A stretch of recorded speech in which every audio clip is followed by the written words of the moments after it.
मेरे वीरों ते भैनों, अज फिर मैं थोड़े नाल अज गलबात करना चाहुंदा हां और थोड़े कई सवाल आए ने, उन्होंने जवाब भी मैं देना है और मैं जिहड़ियां गल्लां मेरे कुछ दिल दियां ने वो भी थोड़े नाल मैं पहला करना चाहुंदा। पहली गल तो यह है जो साढ़े सारे पंजाबियों के अज मन च ये गल बसी हुई है कि साढ़े वीर साढ़ी भैणां बच्चे अज दिल्ली के बॉर्डर पर बैठे ने। सब उस वास्ते बैठे ने कि जिहड़ी ये सेंटर की सरकार है, जिन्हों ने कानून साढ़े खेती के कीते ने बगैर सानू पुछे और ये जानते हुए कि उन्होंने कोई अधिकार नहीं है करन दा, क्योंकि जिथे ताईं खेतीबाड़ी का साढ़े कॉन्स्टिट्यूशन दे विच संविधान दे विच है, वो स्टेट का सबजैक्ट है, उन्हों का सेंटर का सबजैक्ट नहीं है। शेड्यूल 7 का 2वां हिस्सा दे विच 2 हिस्से ने। पहला हिस्सा दसदा है कि किहड़ियां चीज़ां सेंटर संभालदी है और दूजा हिस्सा दसदा है कि स्टेटां दे कोल की है। और एग्रीकल्चर खेतीबाड़ी स्टेटां का सबजैक्ट है। बगैर सानू पुछे बगैर कानून कुछ बदले फट जाके नवे कानून चक के उत्थे मारे और हालात ये बना देते। अज किसानी थोड़ी उत्थे बैठी है। क्यों? अज तुसीं देखिए किन्ने बजुर्ग उत्थे बैठे ने। वो बजुर्ग अपने वास्ते नहीं बैठे, क्योंकि उन्होंने तो 5 साल है, होर 4 साल ने या 6 साल ने, वो बैठे ने थोड़े वास्ते, बच्चों वास्ते, नवी पीढ़ी वास्ते बैठे ने कि जेड़े ये कानून अगर ये लागू हो जान कि साढ़े पे अगली पीढ़ी का की बनूगा। हुण मैं मिसाल के तौर पर दसदा, MSP मिलती सी हर साल। साड़ी पार्टी जदों तो शुरू हुई है 1966 चो MSP, उदों तो लगातार दिंदे आए ने और किसी ने कदे पुछया ही नहीं कि MSP मिलूगी या नहीं मिलूगी, क्योंकि उन्होंने पता सी कि सानू MSP मिलूगी। और वो जिहड़ी MSP है की चीज़ है कि जिहड़ी तुसीं हिम्मत करदे हो, तुसीं मेहनत करदे हो, वो एक सरकार एक भाव दसदी है कि असीं इस भाव ते खरीदांगे। खरीद कौन करता है? Food corporation. फूड कॉरपोरेशन साढ़े अपने भी पंजाब सरकार के भी महकमे ने, उन्होंने राही, लेकिन पैसा सरकार गवर्नमेंट ऑफ इंडिया का है और वो करके फूड कॉरपोरेशन चकदी है। फूड मिनिस्ट्री सेंटर सरकार के कोल सारा कणक झोना वगैरह जाता है और वो फिर पब्लिक डिस्ट्रीब्यूशन सिस्टम जाता है मिनिस्ट्री ऑफ फूड के राही, जेडे लोगों जेडे साढ़े गरीब लोग बैठे ने देश उत्थे वंड पान। MSP चकता, मंडी सिस्टम चकती, जेड़ा कुछ PDS का सिस्टम पता नहीं इन्होंने कैसे लागू रखना है, क्योंकि अगर FCI नहीं रहेगी, FCI भी चकन वास्ते इन्होंने सब कुछ करता, फिर कौन वंडूगा गरीबों वास्ते। और ये हालात मैं तुहानूं दसना चाहुंदा, जिस दिन बहस चल रही सी विधान सभा दे विच, उस दिन एक MLA साहब ने उत्थे बयान दस्सिया सी कि उस दिन सवेरे अपने हुशियारपुर दे विच जिथे MSP सी मक्की दे विच 1800 रुपए, उस जिहड़ा कोई मंडी दे विच लैके गया सी उहनूं 600 रुपए ते बेचनी पई। ये होएगा साडे नाल अगर ये गल्लां होंदियां जिहड़ियां चाहुंदे ने ये साडे किसानी दे नाल करन। तां ही किसानी अज दिखनी है कि अज जिहड़े साढ़े 75% तो साढ़े किसान, किसी को 2 एकड़ है, किसी को 1 किला है, किसी को 1.5 किला है, वो कैसे अपना गुजारा करेंगे अगर तुसी कोई भाव उन्होंने पता भी नहीं कि सानू मिलूगा की। अगर यही होने लग जाए उत्थे और अज जिहड़ा कणक का या झोने का तुहानूं इत्थे मिल रहा है, उहदा तुहानूं खुले मार्केट दे विच ये जिहड़े बड़े कोई आउणगे खरीदण नूं, वो तुहानूं देण, फिर थोड़े कोल तुहानूं मिलूगा की? तुहानूं जिन्नी थोड़ी आमदन आ जाए उस तो घट जानी है। तो ये चीज़ां इन्होंने बगैर सोचे और इत्थे जाके लागू कर दी और सारी किसानी अज हिंदुस्तान की उठी हुई है। 80% साढ़े हिंदुस्तान के जोड़े लोग वसते ने वो पिंडों के विच वसते ने और अज ये इन्हों तां ही किसानी अज उत्थे बैठी है ठंड दे विच। और जिस तरीके नाल बारिश आई सी, गिल्लियां रजाइयां दे विच गिले उत्थे तरपालां पाईयां ने, तरपाल पानी रोकदा नहीं और उत्थे बेचारे गरीब उत्थे अग सेकते हुए उत्थे बैठे ने सब तुहाडे सामने। और की होया? नतीजा ये निकलिया, आ लो मेरे को अज 76 लोगों की इत्थे खबर आई है कि ये साडे इस किसानी के अंदोलन दे विच पूरे हो गए हैं। बजुर्ग होने हैं ठंड दे विच इस तरीके नाल जाने। असीं अपने वालों हर बंदे नूं जिहड़े मेरे कोल 76 पहुँचे ने इत्थे, मेरे कोल कागज़ शायद होर होण पर हाले तक मेरे दफ्तर दे विच 76 पहुँचे ने, ਅਸੀਂ 5-5 ਲੱਖ ਰੁਪਈਆ ਸਾਰੇ ਪਰਿਵਾਰਾਂ ਨੂੰ ਦੇ ਰਹੇ ਹਾਂ ਉਹਨਾਂ ਦੀ ਮਦਦ ਵਾਸਤੇ। ਔਰ ਮੈਂ ਅੱਜ ਐਲਾਨ ਕਰਦਾ ਕਿ ਹਰ ਜਿਹੜਾ ਕਿਸਾਨ ਉੱਥੇ ਸ਼ਹੀਦ ਹੁੰਦਾ ਹੈ ਇਸ ਅੰਦੋਲਨ ਦੇ ਵਿੱਚ, ਉਹਦੇ ਇੱਕ ਬੱਚੇ ਨੂੰ ਅਸੀਂ ਨੌਕਰੀ ਦੇਵਾਂਗੇ, ਸਰਕਾਰ ਦੇਊਗੀ ਆਪਣੀ ਨੌਕਰੀ। ਇਹ ਗੱਲਾਂ ਤਾਂ ਅਸੀਂ ਕਰ ਸਕਦੇ ਹਾਂ, ਲੇਕਿਨ ਮੈਨੂੰ ਹੈਰਾਨੀ ਇਸ ਗੱਲ ਦੀ ਹੈ ਕਿ ਸੈਂਟਰ ਵਾਲੇ ਕੋਈ ਸੋਚਦੇ ਨਹੀਂ। ਆ ਦੇਖੋ ਅੱਜ ਮੈਨੂੰ ਇੱਕ ਸਵਾਲ ਆਇਆ, ਇਹ ਆਇਆ ਹਰਦੇਵ ਸਿੱਧੂ ਤਰਨ ਤਾਰਨ ਤੋਂ, ਕਿ ਇਹ ਪੁੱਛ ਰਹੇ ਨੇ ਕਿ ਇਹਨਾਂ ਦੇ ਵਿੱਚ ਇਹ ਸਰਕਾਰ ਕਦੇ ਸੋਚਦੀ ਨਹੀਂ ਕਿ ਕਰਦੀ ਕੀ ਹੈ। ਅਸੀਂ ਲੋਕ ਰਾਜ ਦੇ ਵਿੱਚ ਰਹਿ ਰਹੇ ਹਾਂ ਜਾਂ ਨਹੀਂ। ਮੈਨੂੰ ਤਾਂ ਇਹ ਤੁਸੀਂ ਉਹਨਾਂ ਨੂੰ ਕਰੋ, ਉਹਨਾਂ ਨੂੰ ਪੁੱਛੋ ਜਦ ਆਉਣਗੇ ਕੋਈ ਬੀਜੇਪੀ ਵਾਲੇ ਕਿ ਬਈ ਤੁਸੀਂ ਇਹ ਲੋਕ ਰਾਜ ਹੈ ਜਾਂ ਕਿਆ ਹੈ, ਇੱਥੇ ਤੁਸੀਂ ਕੀ ਬਣਾ ਦਿੱਤਾ ਸਾਡੇ ਪੰਜਾਬ ਦਾ। ਮੈਂ ਤੁਹਾਡੇ ਨਾਲ ਹਰਦੇਵ ਜੀ ਬਿਲਕੁਲ ਸਹਿਮਤ ਹੈ ਕਿ ਜੋ ਇਹਨਾਂ ਨੇ ਇਹ ਕਰ ਰਹੇ ਨੇ ਇਹ ਬਿਲਕੁਲ ਕਾਨੂੰਨ ਇਨਸਾਨੀਅਤ ਦੇ ਉਲਟ ਨੇ, ਔਰ ਇਹ ਨਹੀਂ ਇਹ ਸਮਝਦੇ, ਕਿਉਂਕਿ ਉਹਨਾਂ ਦੇ ਵਿੱਚੋਂ ਤਾਂ ਬੜੇ ਘੱਟ ਲੋਕ ਨੇ ਜੋ ਕਿਸਾਨੀ ਕਰਦੇ ਨੇ। ਉਹ ਤਾਂ ਵੇਚਣ ਵਾਲੇ ਨੇ, ਖਰੀਦਣ ਵਾਲੇ ਨਹੀਂ, ਜਾਂ ਪੈਦਾ ਕਰਨ ਵਾਲੇ ਨਹੀਂ, ਉਹ ਤਾਂ ਖਰੀਦ ਕੇ ਵੇਚ ਦਿੰਦੇ ਨੇ ਅੱਗੇ। ਤੋ ਇਹ ਚੀਜ਼ਾਂ ਇਹ ਸਵਾਲ ਉਹਨਾਂ ਨੂੰ ਆਪਾਂ ਨੂੰ ਕਰਨਾ ਪਊ। ਦੂਸਰਾ ਮੈਨੂੰ ਇੱਕ ਸਵਾਲ ਆਇਆ, 64 ਸਾਡੇ ਪਟਿਆਲੇ ਦੇ ਕੋਲ ਹੈ, ਪੰਚਾਇਤ ਮੈਂਬਰ ਹੈ, ਕਿ ਇੱਥੇ ਜਿਹੜਾ ਦੁੱਧ ਵਿਕ ਰਿਹਾ ਉਹਦੇ ਵਿੱਚ ਬਹੁਤ ਮਿਲਾਵਟ ਹੋ ਰਹੀ ਹੈ। ਮੈਂ ਅੱਜ ਉਹਨਾਂ ਨੂੰ ਕਹਿ ਦਿੱਤਾ ਮਹਿਕਮੇ ਨੂੰ ਇੱਕਦਮ ਆਪਾਂ ਨੂੰ ਚਾਲੂ ਕਰਨੇ ਪਏਗਾ ਪ੍ਰੋਗਰਾਮ ਦੁਬਾਰਾ ਚੈਕਿੰਗ ਦਾ। ਔਰ ਜਿੱਥੇ ਮੈਨੂੰ ਪਤਾ ਲੱਗਿਆ ਕਿ ਕੋਈ ਇਹੋ ਜਿਹੀ ਗੱਲ ਕਰ ਰਿਹਾ ਔਰ ਬਨੌਟੀ ਦੁੱਧ ਵੇਚ ਰਿਹਾ ਲੋਕਾਂ ਨੂੰ, ਵਿੱਚ ਕੁਝ ਪਾ ਕੇ ਕਦੇ ਯੂਰੀਆ ਪਾ ਦਿੰਦੇ ਨੇ ਵਿੱਚ, ਕਦੇ ਕੁਝ ਹੋਰ ਪਾ ਦਿੰਦੇ ਨੇ, ਸਖਤ ਕਦਮ ਅਸੀਂ ਚੱਕਾਂਗੇ। ਇਹ ਮੈਂ ਤੁਹਾਨੂੰ ਗਾਰੰਟੀ ਕਰਦਾ। ਤੁਸੀਂ ਆਪਣਾ ਨਾਂ ਨਹੀਂ ਦਿੱਤਾ, ਤੁਸੀਂ ਸਿਰਫ ਕਿਹਾ ਪੰਚਾਇਤ ਦਾ ਮੈਂਬਰ ਪਿੰਡ 64 ਪਟਿਆਲਾ। ਤੋ ਜੋ ਵੀ ਹੈ ਤੁਸੀਂ ਸੁਣਦੇ ਹੋਵੋਗੇ, ਤੁਸੀਂ ਆਹ ਗੱਲ ਆਪਣੇ ਮਨ 'ਚ ਵਸਾ ਲੈਣਾ ਕਿ ਅਸੀਂ ਇਹ ਬਿਲਕੁਲ ਇਹ ਹੋਣ ਨਹੀਂ ਦੇਣੀ। ਇਹ ਪ੍ਰਵੀਨ ਸਿੰਘ ਜੀ ਪਠਾਨਕੋਟ ਤੋਂ ਕਹਿ ਰਹੇ ਨੇ ਕਿ ਸਾਡੇ ਪਿੰਡ ਵਿੱਚ,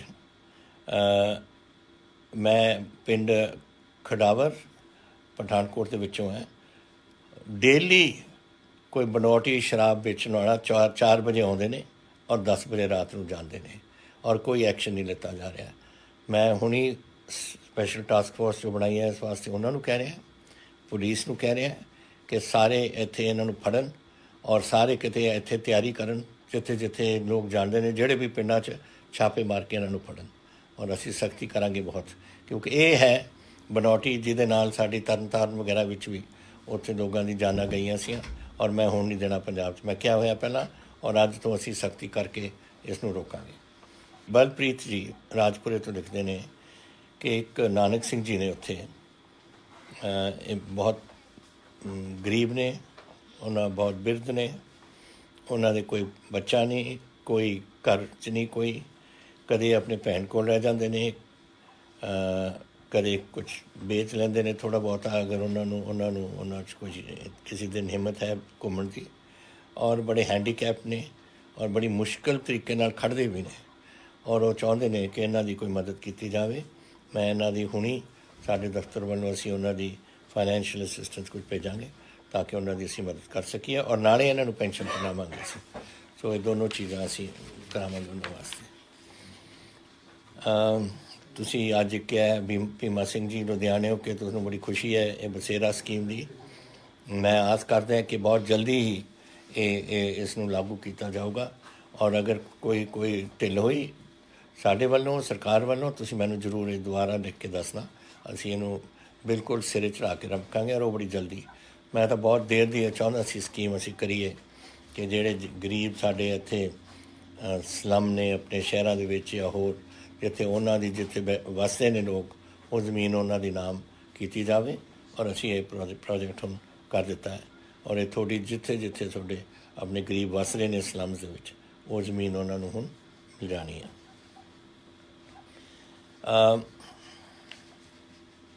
ਇਹ ਅਜੈਬ ਸਿੰਘ ਜੀ ਬੋਪਾ ਰਾਏ ਗੜਸ਼ੰਕਰ ਤੋਂ ਮੈਨੂੰ ਪੁੱਛਦੇ ਨੇ, ਔਰ ਇਹ ਮੈਨੂੰ ਪਿਛਲੀ ਵਾਰ ਮੈਂ ਗਿਆ ਸੀ ਅਨੰਦਪੁਰ ਸਾਹਿਬ, ਉੱਥੇ ਵੀ ਮੈਨੂੰ ਦੱਸਿਆ ਸੀ ਅਨੰਦਪੁਰ ਸਾਹਿਬ ਵਿੱਚ, ਔਰ ਉਦੋਂ ਹੀ ਮੈਂ ਸਾਡੇ PWD ਵਾਲਿਆਂ ਨੂੰ ਕਹਿਤਾ ਸੀ ਕਿ ਤੁਸੀਂ ਇੱਕ ਸਰਕਾਰ ਬਣਾਓ, ਕਿਉਂਕਿ ਮੈਨੂੰ ਉੱਥੇ ਕਹਿਤਾ ਸੀਗਾ, ਉੱਥੇ ਜਥੇਦਾਰ ਸਾਹਿਬ ਨੇ ਮੈਨੂੰ ਕਹੀ ਸੀ ਗੱਲ ਕਿ ਇੱਥੇ ਗੜਸ਼ੰਕਰ ਤੋਂ ਇਹ ਜਿਹੜੀ ਸੜਕ ਹੈ ਬਹੁਤ ਮਾੜੀ ਹੈ। ਔਰ ਮੈਂ ਪਤਾ ਨਹੀਂ ਤੁਸੀਂ ਇਹ ਕਿਉਂ ਲਿਖਿਆ, ਕਿਉਂਕਿ ਜੋ ਮੈਨੂੰ ਰਿਪੋਰਟ ਹੁਣ ਆਈ ਹੈ ਕਿ ਇਹ ਰੋਪੜ ਤੋਂ ਲੈ ਕੇ ਇਹ 10 ਮੀਟਰ ਦੀ ਸੜਕ ਚੌੜੀ ਹੈ ਔਰ 16.77 ਕਿਲੋਮੀਟਰ ਲੰਬੀ ਹੈ। ਇਹਦੇ ਵਿੱਚੋਂ 15.67 ਤੁਹਾਡੇ ਕਿਲੋਮੀਟਰ ਕੰਪਲੀਟ ਹੋ ਗਏ, 1 ਕਿਲੋਮੀਟਰ ਬਚਦਾ ਹੈ ਔਰ ਉਹ ਹੋਲੇ ਮਹੱਲੇ ਤੋਂ ਪਹਿਲਾਂ ਇਹਦੀ ਮੁਰੰਮਤ ਕੰਪਲੀਟ ਹੋ ਜਾਣੀ ਹੈ। ਦੂਸਰਾ ਜੋ ਹੁਸ਼ਿਆਰਪੁਰ ਦੇ ਵਿੱਚ ਸੜਕ ਇਹਦੀ ਇਹੀ ਸੜਕ ਆਉਂਦੀ ਹੈ ਉਹਨਾਂ ਦੇ ਜ਼ਿਲ੍ਹੇ 'ਚ, ਉਹ 22.4 ਕਿਲੋਮੀਟਰ ਲੈਂਥ ਗੜਸ਼ੰਕਰ ਤੋਂ ਅਨੰਦਪੁਰ ਸਾਹਿਬ ਤੱਕ ਹੈ, ਇਹ ਹੁਸ਼ਿਆਰਪੁਰ ਦੇ ਵਿੱਚ। ਔਰ ਇਹ ਹੈ 7.5 ਮੀਟਰ ਵਾਈਡ, ਜਿੰਨਾ ਮੀਟਰ ਚੌੜੀ ਹੈ। ਉਹਦੀ ਕੰਡੀਸ਼ਨ ਅੱਛੀ ਹੈ। ਇੱਕ ਸਿਰਫ 3 ਕਿਲੋਮੀਟਰ ਨੇ ਖਾਨਪੁਰ ਖੂਹੀ ਦੇ ਕੋਲ ਜਿਹਦੀ ਮੁਰੰਮਤ ਦੀ ਲੋੜ ਹੈ ਔਰ ਉਹ ਅਸੀਂ ਹੋਲੇ ਮੁਹੱਲੇ ਤੋਂ ਇਹ ਵੀ ਪੂਰੀ ਕੀਤੀ ਜਾਵੇਗੀ। ਪ੍ਰਭ ਰਤਨਪਾਲ ਜੀ ਕਪੂਰਥਲੇ ਤੋਂ, ਇਹ ਕਹਿੰਦੇ ਨੇ ਕਪੂਰਥਲਾ ਮੈਡੀਕਲ ਕਾਲਜ ਦੀ ਤੁਸੀਂ ਐਲਾਨ ਕਰ ਦਿੱਤਾ, ਕਦ ਸ਼ੁਰੂ ਹੋਏਗਾ?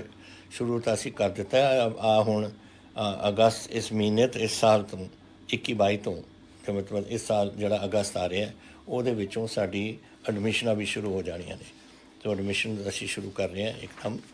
नैचुरली टाइम लगता है बिल्डिंगा बनाने में, तो टैंपरेरी काम तो असी शुरू करके जैसे बाकी मैडिकल कॉलेजेस वगैरह लग रहे हैं, आहिस्ता आहिस्ता बिल्डिंग बन जूगी, फिर आप उसनों पूरी तरीके नाल मैडिकल कॉलेज थोड़ा चलू, लेकिन काम शुरू हो जाने थोड़ा।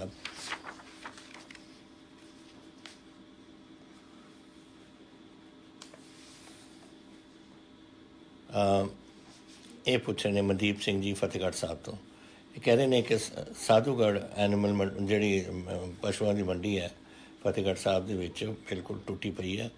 ये अच्छी होंदी सी मंडी, हुण हालात माड़े ने, तो यदा कुछ प्रबंध किया जाए इनू ठीक करन दा। ये मैं बिल्कुल थोड़े नाल सहमत है। एंड मार्च 21 इस मार्च 2021 जिहड़ा है ਉਹਦੇ ਵਿੱਚ ਤੋਂ ਪਹਿਲਾਂ ਅਸੀਂ ਕਰ ਦਾਂਗੇ ਮੇਰਾ ਮਤਲਬ ਕੁਝ ਅਗਲੇ ਮਹੀਨਿਆਂ 'ਚ। ਹਰੀ ਸਰਨ ਜੀ ਅੰਮ੍ਰਿਤਸਰ ਤੋਂ ਪੁੱਛਦੇ ਨੇ ਕਿ ਅੰਮ੍ਰਿਤਸਰ ਦੇ ਜੋੜਾ ਦਾ ਜਿਹੜਾ ਫਾਟਕ ਹੈ, ਬਹੁਤ ਟ੍ਰੈਫਿਕ ਜੈਮ ਹੁੰਦੇ ਨੇ ਇਹਦੇ ਏਰੀਆ 'ਚ, ਕੀ ਕੀਤਾ ਜਾਊਗਾ? ਅਸੀਂ ਇਸ ਨੂੰ ਓਵਰ ਬ੍ਰਿਜ ਬਣਾਉਣ ਦੀ ਇਹਦੀ ਜ਼ਰੂਰਤ ਸੀ। ਹੁਣ ਇਹ ਇੰਟਾਇਰ ਜਿਹੜਾ ਇਹਦਾ ਆਪਾਂ ਨੂੰ ਪੈਸਾ ਇਹਦੇ ਵਾਸਤੇ ਚਾਹੀਦਾ ਉਹ ਸੀ 25 ਕਰੋੜ। ਐਂਡ ਇਹ ਇੰਪਰੂਵਮੈਂਟ ਟਰਸਟ ਨੇ ਰੇਲਵੇ ਮਹਿਕਮੇ ਦੇ ਵਿੱਚ ਜਮ੍ਹਾਂ ਕਰਾ ਦਿੱਤਾ। ਐਂਡ ਰੇਲਵੇ ਵਾਲੇ ਨੇ ਟੈਂਡਰ ਵੀ ਇਹਦੇ ਮਿਲਾ ਲਿੱਤੇ ਨੇ, ਅਤੇ ਮੈਂ ਸਮਝਦਾ ਕਿ ਜਲਦੀ ਉਹ ਕੰਮ ਇਹਦੇ 'ਤੇ ਸ਼ੁਰੂ ਹੋ ਜਾਊ।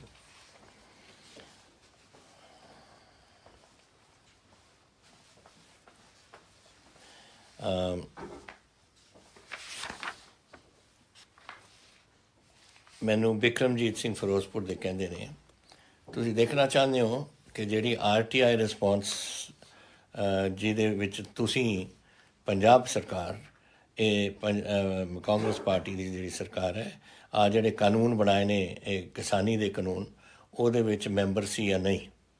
ਦੇਖੋ ਮੇਰੀ ਗੱਲ ਸੁਣੋ ਤੁਸੀਂ, ਜਦ ਮੈਂ ਕੋਈ ਗੱਲ ਕਹਿੰਦਾ ਮੈਂ ਕੋਈ ਗਲਤ ਗੱਲ ਨਹੀਂ ਕਹਿੰਦਾ, ਔਰ ਮੈਂ ਤੁਹਾਨੂੰ ਦੱਸਣਾ ਚਾਹੁੰਦਾ ਕੀ ਹੋਇਆ ਸੀ।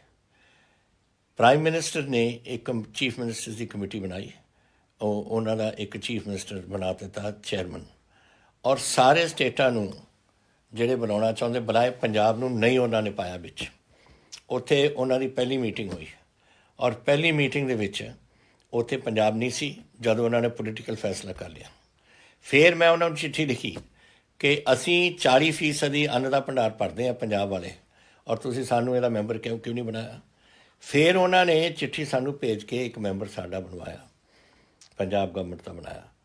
ਔਰ ਇੱਕ ਮੀਟਿੰਗ ਹੋਰ ਹੋਈ, ਉਹਦੇ 'ਚ ਅਸੀਂ ਸਾਡੇ minister finance minister Manpreet Badal ji ਨੂੰ ਭੇਜਿਆ, ਕਿਉਂਕਿ ਉੱਥੇ ਕੋਈ ਫਾਈਨੈਂਸ਼ੀਅਲ ਇਸ਼ੂ ਸੀ, ਉਹਦੇ ਵਿੱਚ ਕੋਈ ਪੋਲਿਸੀ ਇਸ਼ੂ ਨਹੀਂ ਸੀ, ਸਿਰਫ ਫਾਈਨੈਂਸ਼ੀਅਲ ਇਸ਼ੂ ਸੀ। ਔਰ ਉਹਨਾਂ ਨੇ ਜੋ ਉੱਥੇ ਜਵਾਬ ਦੇਣੇ ਸੀ ਉਹਨਾਂ ਨੇ ਦੇ ਦਿੱਤੇ। ਆਹ ਸੀ ਅਸਲੀਅਤ। ਹੁਣ ਇਹ ਕਿਸੇ ਨੇ RTI ਦਾ ਇਹ ਵਿੱਚ ਪਾਇਆ ਸੀ, ਔਰ RTI ਦਾ ਜਵਾਬ ਆ ਗਿਆ ਜਿਹੜਾ ਮੈਂ ਅਖਬਾਰ 'ਚ ਕੱਲ੍ਹ ਦੇ ਦਿੱਤਾ। ਮੈਂ ਟੈਲੀਵਿਜ਼ਨ 'ਤੇ ਵੀ ਬੋਲਿਆ, ਸਭ ਕੁਝ ਦੇ ਕੇ ਬਿਲਕੁਲ ਝੂਠ ਬੋਲਦੇ ਨੇ ਇਹ ਜਿਹੜੇ ਵਿਰੋਧੀ ਸਾਡੇ ਪਾਰਟੀਆਂ ਨੇ, ਚਾਹੇ ਅਕਾਲੀ ਦਲ ਹੈ, ਚਾਹੇ ਇਹ ਆਮ ਆਦਮੀ ਪਾਰਟੀ ਹੈ, ਬਿਲਕੁਲ ਝੂਠੇ ਨੇ। ਉਹਨਾਂ ਨੂੰ ਪਤਾ ਨਹੀਂ ਕਿ ਅਸਲੀਅਤ ਕੀ ਹੈ। ਅਸਲੀਅਤ ਇਹ ਹੈ ਜੋ ਮੈਂ ਦੱਸ ਰਿਹਾ, ਔਰ ਤੁਹਾਨੂੰ ਹੋਰ ਪਤਾ ਕਰਨਾ ਤੁਸੀਂ RTI ਨੂੰ ਤੁਸੀਂ ਲਿਖ ਦਿਓ, ਤੁਸੀਂ ਮੰਗ ਲਓ, ਉਹ ਤੁਹਾਨੂੰ ਕਾਪੀ ਭੇਜ ਦੇਣਗੇ ਉਸ 'ਤੇ।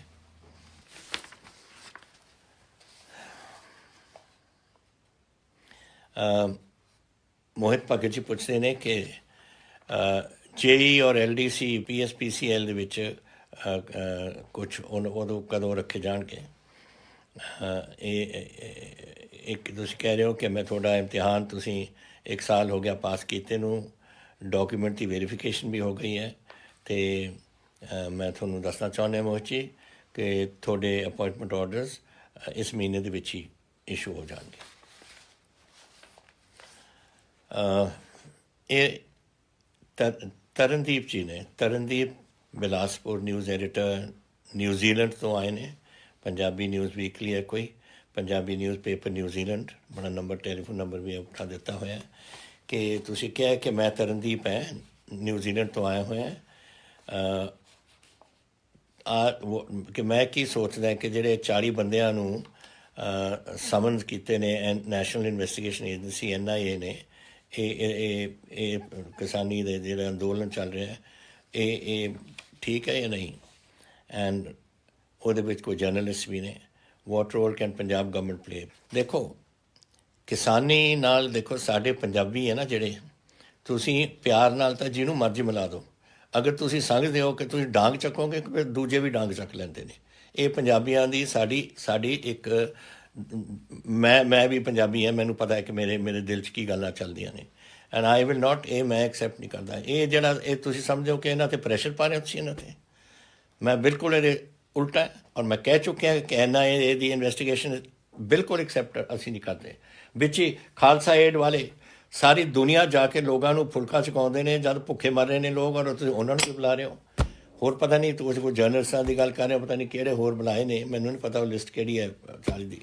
ਲੇਕਿਨ ਅਸੀਂ ਪੰਜਾਬ ਗਵਰਨਮੈਂਟ ਨਹੀਂ ਕੁਝ ਕਰ ਸਕਦੀ ਇਹਦੇ 'ਚ। ਇਹ ਸੈਂਟਰ ਵਾਲੇ ਨੇ ਜਿਹੜੇ ਕਰ ਰਹੇ ਨੇ ਆ, ਜਿਹੜੇ ਉਹਨਾਂ ਨੂੰ ਪੁੱਛੋ, BJP ਵਾਲਿਆਂ ਨੂੰ, ਹੋਮ ਮਿਨਿਸਟਰ ਕੋਲ ਜਾਓ, ਹੋਰਾਂ ਕੋਲ ਜਾਓ, ਉਹਨਾਂ ਨੂੰ ਕਹੋ ਕਿ ਜੀ ਸਾਡੇ ਬੰਦਿਆਂ ਨੂੰ ਕਿਉਂ ਤੰਗ ਕਰ ਰਹੇ ਹੋ ਤੁਸੀਂ। ਮੈਂ ਤਾਂ ਆਪਣੇ ਤੌਰ 'ਤੇ ਪਬਲਿਕ ਸਟੇਟਮੈਂਟ ਵੀ ਦੇ ਚੁੱਕਿਆ, ਮੈਂ ਅਖਬਾਰ 'ਚ ਸਟੇਟਮੈਂਟਾਂ ਵੀ ਦਿੱਤੀਆਂ ਨੇ, ਔਰ ਮੈਂ ਇਹ ਕਨਵੇ ਵੀ ਕਰ ਸਕਦਾ ਇੱਕ ਚਿੱਠੀ ਦੇ ਰਾਹੀਂ ਹੋਮ ਮਿਨਿਸਟਰ ਸਾਹਿਬ ਨੂੰ ਕਿ ਇਹ ਗਲਤ ਗੱਲਾਂ ਨਹੀਂ, ਇਹ ਬਿਲਕੁਲ ਠੀਕ ਨਹੀਂ ਹੈ।